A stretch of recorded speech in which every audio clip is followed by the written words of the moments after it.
उत्तराखंड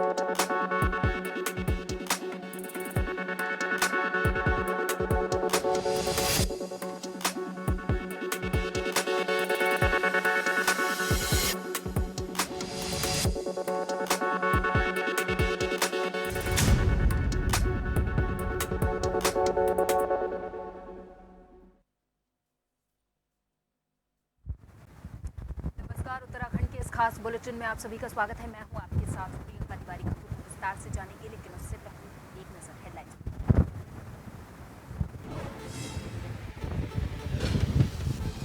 21 अगस्त से ग्रीष्मकालीन राजधानी भराड़ी सैंड में आयोजित होगा उत्तराखंड पंचम विधानसभा का द्वितीय सत्र। मानसून सत्र को लेकर सीएम धामी ने दी सहमति।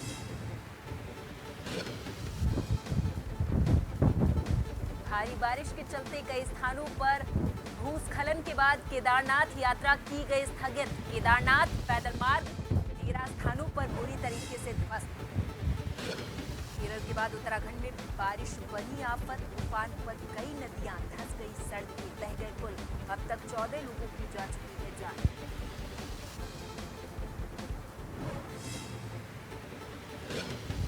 सरकार के द्वारा वर्चुअल रजिस्ट्री की व्यवस्था को लेकर अधिवक्ताओं में खासी नाराजगी। कहा, हमारे हितों पर पड़ेगा प्रभाव।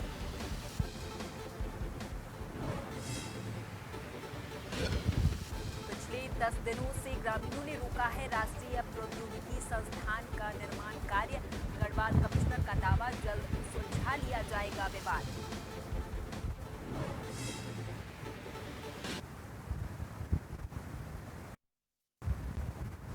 बढ़ेंगे खबरों की ओर। उत्तराखंड विधानसभा का मानसून सत्र 21 अगस्त से 23 अगस्त 2024 भराड़ी सैंड में आयोजित किया जाएगा।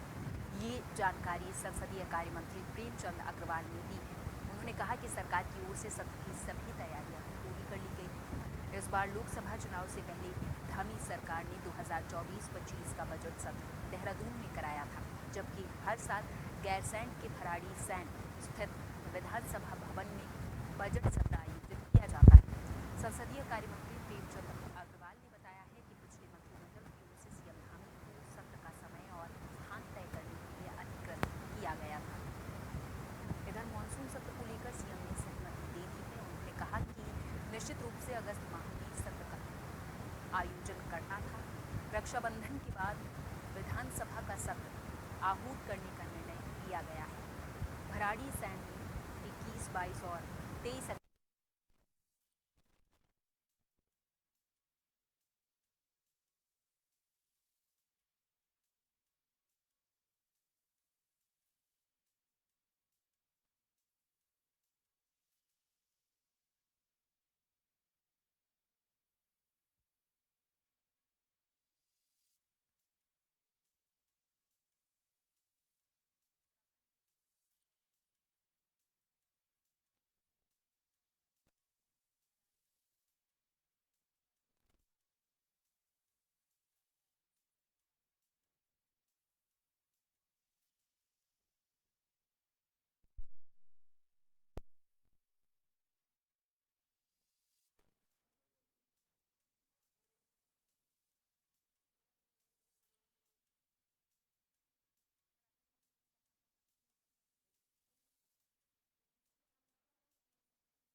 और इस खबर पर देहरादून से bureau chief SN Pant ji अधिक जानकारी के साथ फोन लाइन पर जुड़ गए हैं। पंत जी, एक बार फिर से सीएम धामी ने सहमति जता दी है और इस बार विधानसभा का सत्र आहूत किया जाएगा 21 अगस्त से 23 अगस्त के बीच में।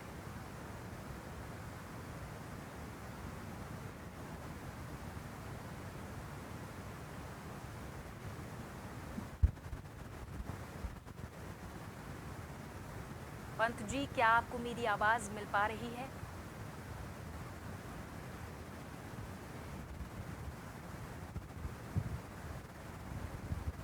पंत जी, क्या आपको मेरी आवाज मिल पा रही है? जी। पंत जी, एक बार फिर से अपना सवाल दोहराना चाहूंगी। उत्तराखंड विधानसभा का मॉनसून सत्र 21 अगस्त से 23 अगस्त 2024 में आहूत किया जाएगा। हालांकि इस पर सीएम धामी ने सहमति जता दी है। बिल्कुल, आपको बताना चाहूंगा प्रियंका, जिस तरीके से उत्तराखंड में, क्योंकि अभी तक मानसून सत्र को आहूत करने की प्रक्रिया शुरू हो जानी चाहिए थी, लेकिन काफी लेट हो गए मानसून के आने की वजह से, जिसके मद्देनजर उत्तराखंड सरकार ने बकायदा इसका फैसला लिया है कि इस बार का जो मानसून सत्र होगा 21, 22, 23 अगस्त को भराड़ीसैंण, गैरसैंण विधानसभा में आहूत किया जाएगा। कुल मिलाकर के देहरादून विधानसभा में इस बार का मानसून सत्र नहीं होगा, बल्कि भराड़ीसैंण, गैरसैंण में विधानसभा में इसको आहूत किया जाएगा, जिसके लिए मुख्यमंत्री ने भी अपनी सहमति दर्ज कर दी है। यानी सरकार ने अपनी रजामंदी दे दी और विधानसभा सचिवालय की कार्रवाई अब आगे बढ़ेगी और तमाम विधायकों को अब बकायदा पत्राचार किया जा रहा है कि उनको जो भी सवाल लगाने हैं वो सवाल लगा सकते हैं। और अभी तक विधानसभा अध्यक्ष ने सीधे तौर पर कह दिया है कि अब उत्तराखंड सरकार ने सहमति देने के बाद उत्तराखंड विधानसभा का जो मानसून सत्र होगा 21, 22, 23 अगस्त को गैरसैंण, भराड़ीसैंण विधानसभा में किया जाएगा।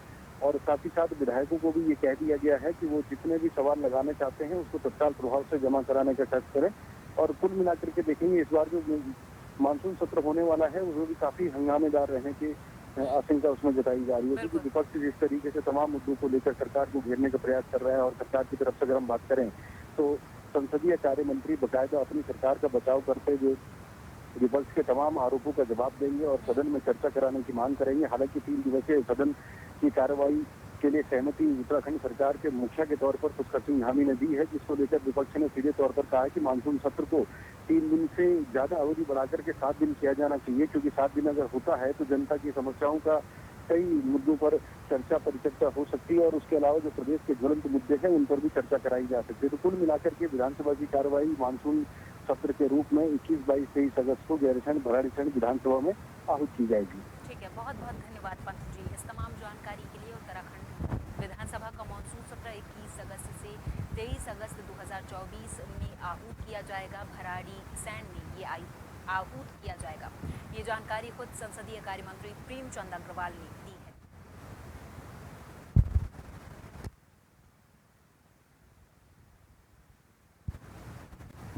केदारनाथ पैदल मार्ग पर हुई अतिवृष्टि के बाद से 150 से अधिक यात्रियों और कुछ स्थानीय लोगों का तीसरे दिन भी अपने परिजनों से संपर्क नहीं हो पाया है। हालांकि केदारनाथ में संचार सेवा ठप होने से मोबाइल सेवा बंद पड़ी है। वहीं बड़ी संख्या में यात्री जंगलों के रास्ते चौमासी पहुंच रहे हैं। इस रास्ते में भी मोबाइल सेवा नहीं है। पुलिस का कहना है कि शनिवार तक रेस्क्यू कार्य पूरा होने की उम्मीद है। इधर इसके बाद भी यात्रियों की स्थिति स्पष्ट हो सकेगी कि यात्रियों को सही जानकारी मिल पा रही है कि नहीं। बुधवार रात को केदारनाथ पैदल मार्ग पर बादल फटने की घटना के बाद से ही पुलिस कंट्रोल रूम में अब तक 150 से अधिक शिकायतें दर्ज की जा चुकी हैं, जिनका अपने परिजनों से संपर्क नहीं हो पा रहा है। परिजनों के द्वारा कंट्रोल रूम को अपनी शिकायत दर्ज कराते हुए सभी कह रहे हैं कि बुधवार शाम से वो अपने परिजनों से बातचीत नहीं कर पा रहे हैं। ये केदारनाथ की यात्रा पर गए हुए थे।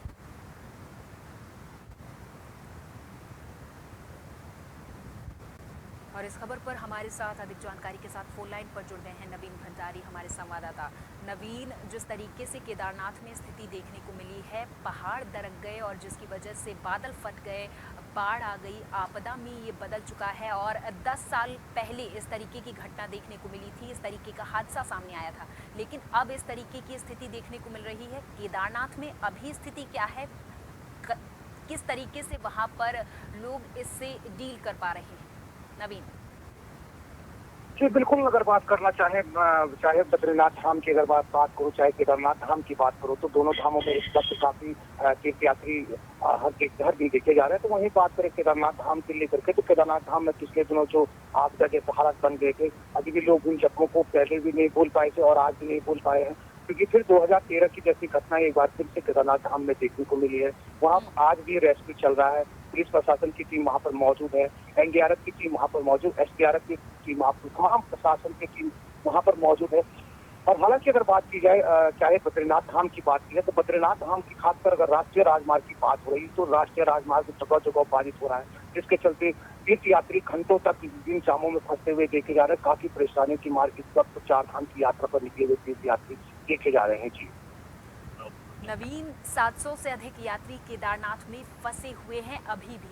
किस तरीके से वहां पर एनडीआरएफ और एसडीआरएफ अपनी तैयारियों को लेकर वहां पर मौजूद है, क्या स्थिति वहां पर आज देखने को मिल रही है? नवीन जी बिल्कुल, अगर बात की जाए एसडीआरएफ और एनडीआरएफ की टीम की, खासकर अगर बात करना चाहें तो वहां पर एसडीआरएफ की टीम लगातार रेस्क्यू पर आज भी देखने को मिल, लगातार रेस्क्यू जारी है, लगातार खोजबीन जारी है। कहीं कोई बड़ा हादसा तो नहीं हुआ, कोई नुकसान तो नहीं हुआ, लगातार वहां पर रेस्क्यू भी देखा जा रहा है। तो कहीं ना कहीं अगर बात की जाए चारधाम की यात्रा को लेकर के खासकर बात करें तो चारधाम में लगातार जिस तरीके से अलर्ट पर मौसम ने रखा था मौसम विभाग के द्वारा, लेकिन कहीं ना कहीं इसके बावजूद भी तीर्थयात्री भारी संख्या में धाम में पहुंच रहे हैं। चाहे दोनों धामों की बात करें, चाहे बद्रीनाथ धाम की बात करें, चाहे केदारनाथ धाम की बात करें, तो दोनों धामों में काफी भीड़ भाड़ इस वक्त देखी जा रही है। तो लगातार रेस्क्यू अभी भी केदारनाथ धाम में जारी है। ठीक है, बहुत बहुत धन्यवाद नवीन।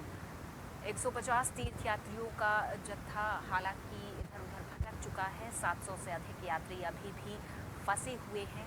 150 तीर्थयात्रियों का उनके परिजनों से संपर्क नहीं हो पा रहा है। पुलिस कंट्रोल रूम से उन्होंने शिकायत दर्ज करवाई है और कहा है कि परिजनों से संपर्क नहीं हो पा रहा है, जल्द से जल्द इसका समाधान किया जाए।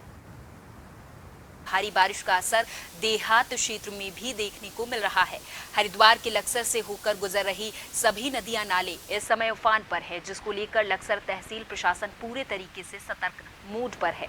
बता दें कि लक्सर तहसील क्षेत्र के हस्तमौली गांव के पास सोलानी नदी के बने तटबंध में रिसाव की सूचना पर रात में ही लक्सर एसडीएम गोपाल सिंह चौहान तहसील टीम के साथ जेसीबी मशीन लेकर मौके पर पहुंच गए थे, जहां उन्होंने तटबंध में धीरे धीरे हो रहे पानी के रिसाव को देखते हुए तटबंध की मरम्मत करवाई है।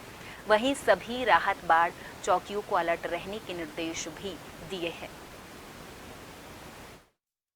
सोलानी नदी पे जो हस्तमौली एक गांव पड़ता है हमारा, वहाँ पे तटबंध के ऊपर पानी चल रहा था, तो तटबंध हल्का हल्का टूट गया है, ऐसी हमको सूचना मिली। तो हम लोग मौके पे गए थे और हमने देखे कि हाँ वहाँ पे तटबंध क्षतिग्रस्त हुआ है। तो हमने वहाँ पे जेसीबी वगैरह बुलवा के उसको तात्कालिक जो व्यवस्था हो सकती थी वो भी आपको कर दी थी। उसके बाद एक इरिगेशन से एस्टीमेट बना है और उससे हम दुरुस्त करवा रहे हैं अभी, बल्कि मैं थोड़ी देर में वहीं जाऊँगा, हस्तमौली जाऊँगा कि कितना काम इन्होंने कर लिया है। तो ये कल का प्रकरण है। बाकी हमारा जो बाढ़ चौकी है, 4 बाढ़ चौकियाँ हैं, चारों बाढ़ चौकी में हमारे जो आपदा मित्र हैं वो तैनात हैं, 24 घंटे तैनात हैं। उनके पास जो सुरक्षा के दृष्टि का जो भी सामान हो सकता है, चाहे सरकार के द्वारा वर्चुअल रजिस्ट्री की व्यवस्था को लेकर अधिवक्ताओं में खासी नाराजगी देखी जा रही है। अधिवक्ताओं का आरोप है कि इससे हमारे हितों पर प्रभाव पड़ेगा। हमारे 50% अधिवक्ताओं के रोजगार खत्म हो जाएंगे, उनके सामने रोजी रोटी की समस्या खड़ी हो जाएगी। लक्सर के बार एसोसिएशन अध्यक्ष एडवोकेट सुशील कुमार ने बताया है कि इस व्यवस्था में कोई भी व्यक्ति किसी भी जगह बैठकर सीएससी के माध्यम से रजिस्ट्री कर सकता है। ये एक ऑनलाइन व्यवस्था है जिसका सीधा असर हमारे व्यवसाय पर पड़ेगा। हम इसका पुरजोर विरोध करते हैं। देहरादून में पिछले 1 हफ्ते से और हरिद्वार में 2 दिनों से अधिवक्ताओं ने इसका बहिष्कार किया हुआ है। हम आज और कल इसका बहिष्कार जारी रखेंगे। इसके बाद सोमवार में एक बैठक भी ली जाएगी जिसमें निर्णय लिया जाएगा कि रजिस्ट्री की इस वर्चुअल व्यवस्था के खिलाफ क्या कदम उठाया जा सकता है। सरकार के द्वारा वर्चुअल रजिस्ट्री की व्यवस्था की जा रही है, उसमें हमारा रोल खत्म किया जा रहा है। कोई भी आदमी कहीं भी बैठा रजिस्ट्री करा सकता है, जैसे सीएससी सेंटर वाले जाति प्रमाण पत्र बना रहे हैं, ऐसे इससे हमारे हित प्रभावित हो रहे हैं। हमारे 50% भाइयों का रोजगार खत्म हो जाएगा, इससे हमें पूर्ण क्षति है। ऐसी स्थिति में गढ़वाल मंडल में आज पूरे रजिस्ट्री का बहिष्कार है। देहरादून जनपद में मंगलवार से बहिष्कार चल रहा है और आज और कल पूरे हरिद्वार जिले में भी बहिष्कार रहेगा। रजिस्ट्री वाली व्यवस्था की जा रही है, इससे जो हमारे एडवोकेट्स हैं और जो हमारे दस्तावेज लेखक हैं, जिनका रोजी रोटी इस काम से चल रही है, उनके ऊपर ये बिल्कुल प्रहार है। दूसरे है कि इसमें फोर्जरी की भी संभावना ज़्यादा रहेगी। जो सीएससी सेंटर से करा रहे हैं या बाहर से कहीं से भी कर रहे हैं, कौन आदमी कैसे कर रहा है, वो एक समस्या बनेगी आगे, और आगे मुकदमे भी फिर उस हिसाब से बढ़ेंगे, निश्चित रूप से बढ़ेंगे। लक्सर के जसपुर रंजीतपुर गांव में कुछ लोगों के द्वारा ग्राम पंचायत की भूमि पर अवैध कब्जा कर खेती की जा रही है, जिसकी शिकायत एक ग्रामीण के द्वारा माननीय उच्च न्यायालय के समक्ष की गई है, जहां से सभी अवैध कब्जाधारियों से कब्जा मुक्त करने के आदेश जारी कर दिए गए हैं। इसके बाद कुछ दिन पहले लक्सर प्रशासन के द्वारा कुछ लोगों से अवैध कब्जा हटवा दिया गया है, लेकिन कुछ लोगों ने खड़ी फसल को काटकर कब्जा मुक्त करने की बात कही है, जिस पर प्रशासन ने उन्हें समय सीमा देते हुए छोड़ दिया। दबंग कब्जाधारी के द्वारा शिकायतकर्ता के साथ लगातार अभद्र व्यवहार किया जा रहा है। उप जिलाधिकारी ने मामले की जांच लक्सर कोतवाल को सौंप दी है। साथ ही निर्देशित भी किया है कि मामले की तत्काल जांच कर कार्रवाई करें और शांति व्यवस्था को लेकर तत्काल कार्रवाई की जाए।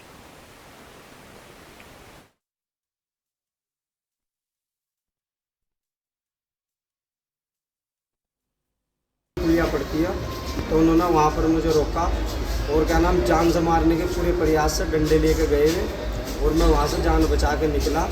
और जैसे ही मैंने फ़ोन करा गांव में, गांव वाले मुझे लेने के लिए गए तो उन्होंने इस बीच में क्या नाम रास्ते में जो उन्हें मिले इधर से जाते हो उन्हें भी छेदा और एक बाइक लड़के के पास बाइक तोड़ दी, दोनों को मार छेद के घर भगा दिया, बाइक घर में रख ली। और जी जैसे कानून गया, कानून ने वो बाइक दिवाई सबूत के तौर पर भी दिया, उसके फोटो है। और जैसे कि सारी महिलाएं और गांव वाले जो ट्रैक्टर में इकट्ठे होकर गए। यहाँ पिछली बार भी जब याचिका दायर हुई थी उसके बावजूद जो आदेश हुए थे तो 1,000 रुपये का जुर्माना हुआ था उन पर जो भूमाफिया थे और बेदखली का एफिडेविट दे दिए थे उन्होंने। उसके बावजूद भी उन्होंने अपनी दबंगई के बल पे दोबारा फिर उस फसल को बो रखा है और अभी तक भी हमारी जो प्रशासन है उन्होंने कोई कार्रवाई नहीं करी उस पर। माननीय हाईकोर्ट का डिसीजन हुआ था ग्राम सभा की जमीन पे जो अवैध काबिज बैठे थे वो हमने खाली करवाया था। तो अब कुछ गांव वाले बोल रहे हैं कि वो उन्होंने फिर से कब्जा लिया है। तो मैंने उनको आश्वस्त किया है, ग्राम प्रधान को भी आश्वस्त किया है कि जो सरकारी भूमि है अगर किसी ने फिर से कब्जा कर लिया है या फिर से गन्ना बो दिया है तो उसकी नीलामी प्रशासन करेगा। हम उनसे वो कटवाएंगे नहीं, हम खुद ही काटेंगे उस गन्ने को। एक तो मैंने ये इंश्योर किया है। दूसरा, अगर कोई याचिकाकर्ता के खिलाफ या ग्राम प्रधान के खिलाफ कोई इस तरह की साजिश रच रहा है या मार पिटाई का कोई मामला अगर संज्ञान में आया है या कोई कर रहा है इस तरह की चीज़ें, तो मैंने उनको बुलाया कि एप्लीकेशन मुझे दे दो, मैं इंस्पेक्टर साहब को भी अवगत करा देता हूँ और सीओ साहब को भी अवगत करा देता हूँ। और इसी के साथ इस बुलेटिन में फिलहाल के लिए मेरे साथ बस इतना ही। आप देखते रहें जन टीवी। नमस्कार।